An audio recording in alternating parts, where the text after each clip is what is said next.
اوپر غسل واجب کر لیا تو اس سے روزہ ٹوٹے گا یا نہیں ٹوٹے گا، اور ٹوٹے گا تو کفارہ لازم ہوگا یا نہیں ہوگا؟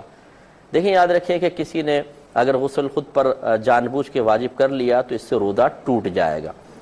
نبی کریم صلی اللہ علیہ وسلم کے پاس ایک اعرابی حاضر ہوئے، یا رسول اللہ میں ہلاک ہو گیا۔ سرکار نے فرمایا کیا ہوا؟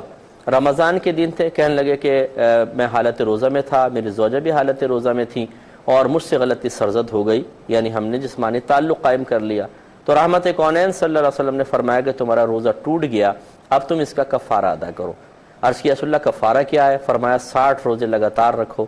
ان اعرابی نے عرض کیا رسول اللہ یہ روزوں کی وجہ سے ہی تو یہ مشکل آئی ہے، یعنی میں روزے میں صبر نہ کر سکا اور اس طرح ہو گیا، تو 60 روزہ صبر کیسے کر سکوں گا؟ تو سرکار نے ارشاد فرمایا تم 60 مسکینوں کو کھانا کھلا دو۔ عرض کیا رسول اللہ میں یہ بھی نہیں کر سکتا ہوں، میں غریب آدمی ہوں۔ تو رحمت کونین صلی اللہ علیہ وسلم نے فرمایا کہ بیٹھ جاؤ۔ تھوڑی دیر بعد ایک کھجور کا ٹوکرا سرکار کے پاس آیا، تو سرکار نے فرمایا وہ شخص کہاں ہے؟ تو وہ کھڑے ہو گئے۔ سرکار نے فرمایا جاؤ اس ٹوکرے کی کھجوریں تقسیم کر دو، اللہ تعالیٰ اسی میں تمہارا کفارہ قبول کر لے گا۔ تو وہ اعرابی فوراً بولے یا رسول اللہ یقین کیجئے کہ پورے مدینے میں مجھ سے زیادہ ان کھجوروں کا مستحق کوئی بھی نہیں ہے۔ تو سرکار نے شاید فرمایا جاؤ تم کھاؤ، اپنے گھر والوں کو کھلاؤ، اللہ تعالیٰ اسی میں کفارہ پورا کر دے گا۔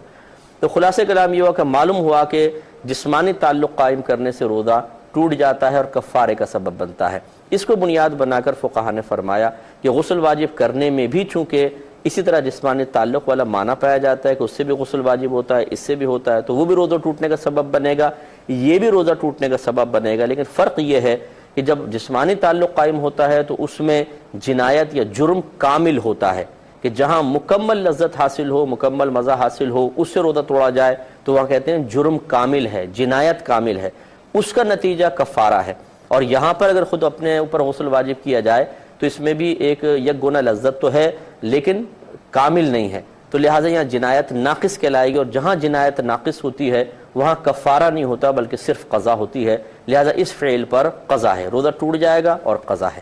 لیکن یاد رکھیں اگر کوئی اس کو عادت بنا لے کہ اس کے ذہن میں آ گیا کہ اچھا جی اچھا غسل واجب کر لوں گا تو زیادہ یہ ہے کہ بعد میں ایک روزہ رکھ لوں گا، کوئی بات نہیں، تو اب پہلی مرتبہ تو اس کو چھوٹ ملے گی، لیکن اگر اس نے دوبارہ ایسی حرکت کی تو اب یاد رکھیں کہ 2 حرکتیں مل کر اس کی جنایت کو ایک طرح سے کامل کر دیں گی، اور دوسری مرتبہ کرے گا تو اب اس کے اوپر کفارہ لازم ہوگا۔